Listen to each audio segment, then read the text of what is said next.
Oke, nomor 12. Jika 5 pangkat X plus 11 pangkat Y sama dengan 20, maka nilai maksimum dari 5 pangkat X dikali 11 pangkat Y adalah berapa? Oke, untuk menyelesaikan soal ini kita sederhanakan dulu penyelesaiannya soalnya. Jadi kita anggap A itu sama dengan 5 pangkat X dan B itu sama dengan 11 pangkat Y. Sehingga pernyataan yang ini jadinya apa? A ditambah B itu sama dengan 20. Jadi kita cukup nyari nilai maksimum dari A kali B. Jadi yang kita mau cari adalah maksimum dari A kali B. Sama dengan berapa? Gitu. Oke. Nah, karena kita punya A plus B itu sama dengan 20 di bagian sini, berarti kita bisa nyatakan B itu sama dengan 20 min A. Benar ya? Nah, sekarang tinggal kita substitusi ke soal. Kita kan maunya A kali B. Berarti kalau B-nya itu 20 min A, berarti sama dengan A dikali 20 min A. Sama dengan 20 A min A kuadrat. Nah, sekarang A kali B ini kita anggap aja adalah fungsi dalam A, karena ini semuanya dalam A kan. Nah, sekarang ditanya nilai maksimum. Berarti nilai maksimum itu ketika turunan pertamanya itu sama dengan 0 ya. Jadi kita cari dulu nilai A dengan menggunakan turunan pertama. Ini harus sama dengan 0. Turunan pertamanya apa? Turunan pertama dari fungsi ini adalah 20 min 2A sama dengan 0. Berarti A nanti akan sama dengan 10. Oke. Nah, sekarang kalau A-nya sama dengan 10, B-nya berarti berapa? Dari sini ya. Kalau A-nya sama dengan 10, berarti B-nya sama dengan 10 juga. Karena dari persamaan yang ini. B sama dengan 20 min A. Kalau A-nya 10, berarti B-nya juga 10 dong. Nah, berarti A dikali B itu sama dengan berapa? A kali B sama dengan 100. A kali B sama dengan 100. Oke, jadi jawabannya adalah B. Oke, udah ya.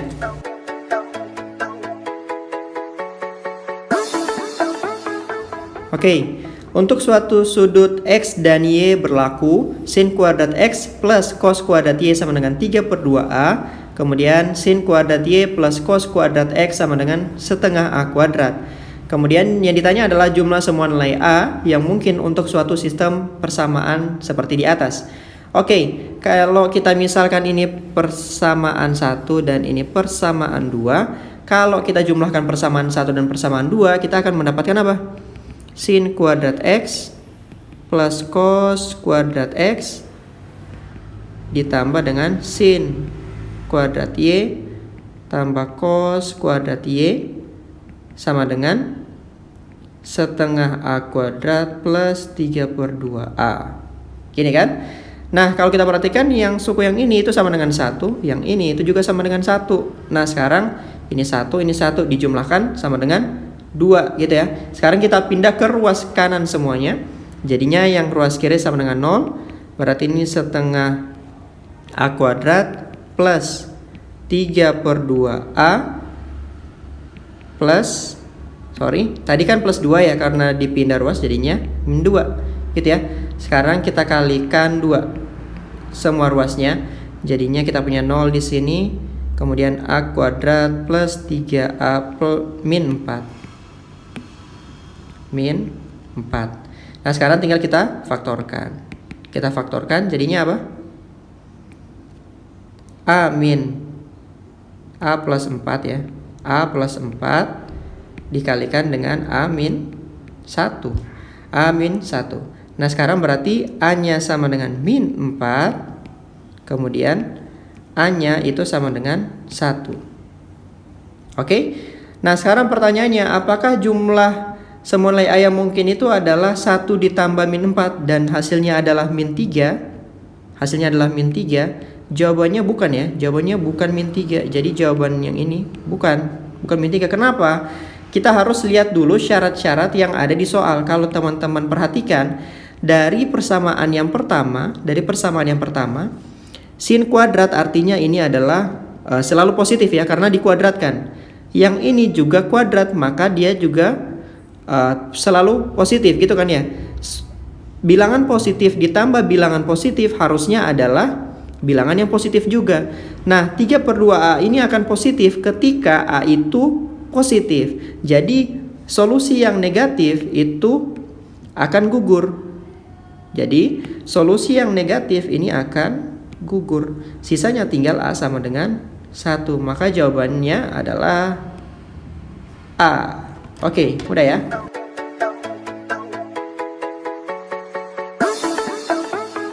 Oke, lanjut ke nomor 14. Jika penyelesaian sistem persamaan berikut itu memiliki solusi tunggal di koordinat P, Q, maka jumlah semua nilai A sehingga sistem memiliki solusi tak hingga adalah berapa? Oke, ingat ya, di sini kita harus garis bawahi bahwa sebenarnya solusinya tunggal. Jadi gini ya, sebenarnya solusinya tunggal. Nah, sekarang yang ditanya adalah nilai A yang berapa yang membuat si sistem ini memiliki solusinya itu tak hingga, gitu ya. Nah, sekarang berarti kita harus pahami dulu kapan suatu sistem persamaan itu memiliki solusi yang tak hingga. Oke, jadi ini ada kaitannya dengan aplikasi matriks ya teman-teman. Kalau kita lihat, ini kan kita bisa tulis gini ya, A plus 3X plus Y, kemudian X plus A plus 3Y, ini sama dengan 0, sama dengan 0. Nah, jadi sebenarnya sistem yang seperti ini kan bisa kita nyatakan sebagai perkalian matriks-matriks ya. Kalau teman-teman perhatikan, ini bisa ditulis kayak gini nih. Ada matriks A plus 3, terus 1, 1, A plus 3, A plus 3, kemudian dikali dengan XY. Nah, ini harus sama dengan 0, 0. Ini kan jadinya matriks. Nah, dia akan memiliki solusi tak hingga. Jadi akan memiliki solusi tak hingga seperti yang ada di sini ketika matriks ini memiliki determinan yang sama dengan 0. Jadi determinan matriks ini yang kita anggap aja ini A ya, kita sebutnya A gitu ya.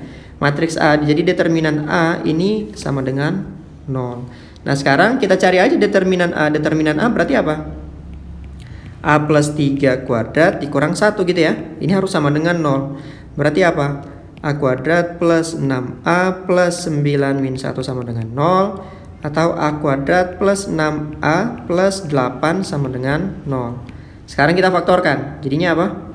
A plus 2, A plus 4. Ini sama dengan 0. Berarti A-nya sama dengan min 2 atau A-nya sama dengan min 4. Ini dan ini. Oke, jadi jumlahannya adalah berapa? Karena A-nya itu ada 2, jadi min 2 sama min 4. Berarti jumlahan nilai A yang tepat adalah min 2 ditambah min 4 sama dengan min 6. Jadi jawabannya adalah A. Oke, mudah ya?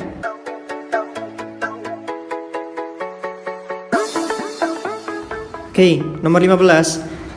Jika kurva fx sama dengan ax pangkat 3 min bx kuadrat plus 1 mempunyai titik ekstrim di 1, min 5, maka kurva tersebut naik pada interval berapa sampai berapa? Oke, karena dia memiliki titik ekstrim di sini, jadi titik ekstrimnya di 1, min 5, berarti titik ini harus, kalau kita substitusi ke persamaan ini harus memenuhi gitu ya.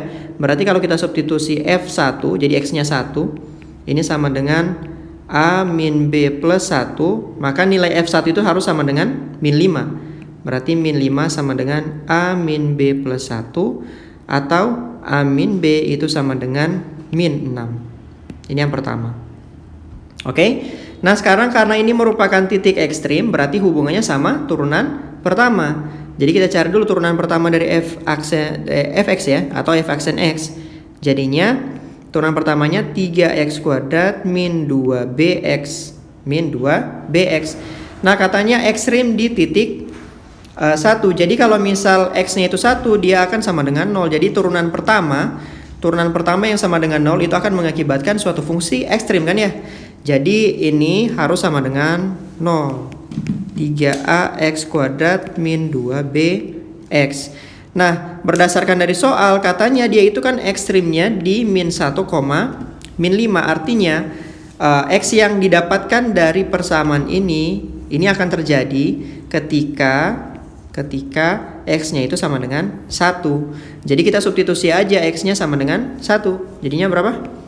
0 sama dengan 3A min 2B. Ini yang kedua. Nah sekarang kita tinggal mencari nilai A dan nilai B yang memenuhi. Oke, yang pertama kita punya A min B sama dengan ini 3A dulu ya. 3A min 2B sama dengan 6. Kemudian ada A min B sama dengan ini harusnya 0. Ini 0, ini 0, ini yang min 6. Seperti itu.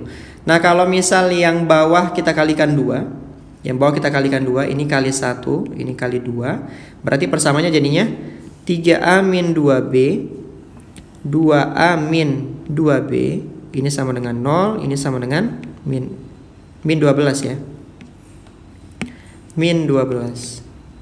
Kalau dikurangkan jadinya ini A, ini 0 habis, jadinya ini sama dengan 12.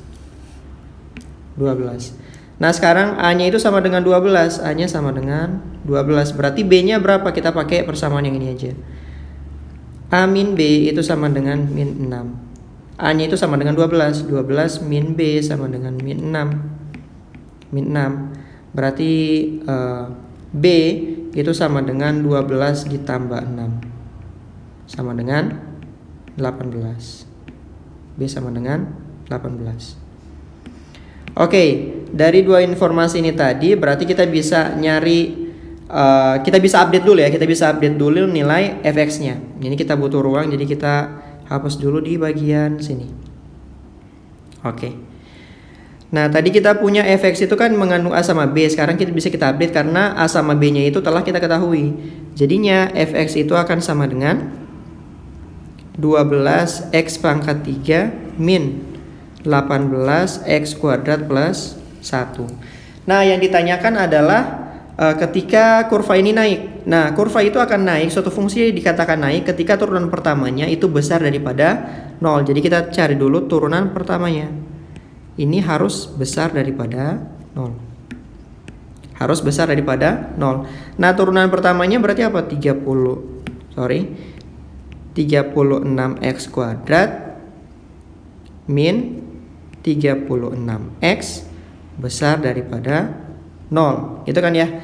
Nah, kalau kita faktorkan jadinya apa? Kalau kita faktorkan jadinya 36x.